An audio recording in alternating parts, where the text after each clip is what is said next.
আলহামদুলিল্লাহ আলহামদুলিল্লাহ আজকে আমাদের মাদ্রাসার দ্বিতীয় তলার ছাদ ঢালাই শুরু হয়ে গেছে।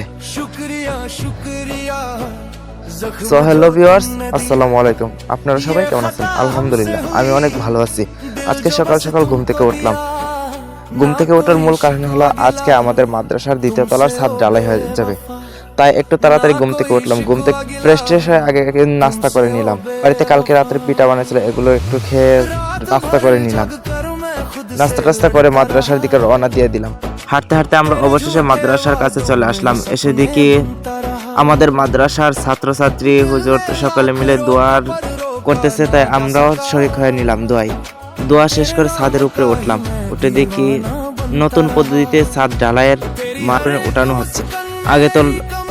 আগে যে কাজ মানুষের দ্বারা করানো হতো, আজ তা প্রযুক্তির মাধ্যমে করানো হচ্ছে। তাই তো বলি আমাদের দেশটা এখন ডিজিটাল হয়ে গেছে।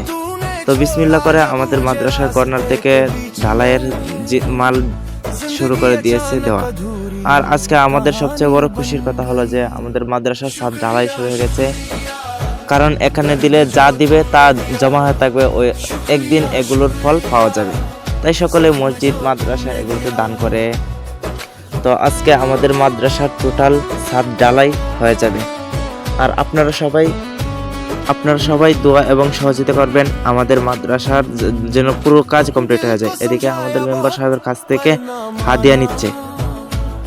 আর এর মূল কারণ হলো আমাদের মাদ্রাসার ছাত্রছাত্রীদের পড়াশোনার অনেক ক্ষতি হয়। যেমন এক ক্লাসে 2-3 শ্রেণীর ছাত্রছাত্রী বসানো হয়, তাতে অনেক সমস্যা হয়। এজন্য আরো তাড়াতাড়ি মাদ্রাসার কাজটি করানো হচ্ছে। আর শীতের সকালে আমাদেরকে কেমন লাগছে সেটা কিন্তু কমেন্ট করে যাবেন। আমাদের গ্রামের সকালের পরিবেশটা অনেক সুন্দর, কারণ গ্রামের সবচেয়ে সুন্দর পরিবেশ হচ্ছে সকালে উঠলে দেখা যায় যে গ্রাম বাংলার প্রকৃতি, মাঠ ঘাট অনেক সুন্দর থাকে, সবুজ শ্যামলে ভরা।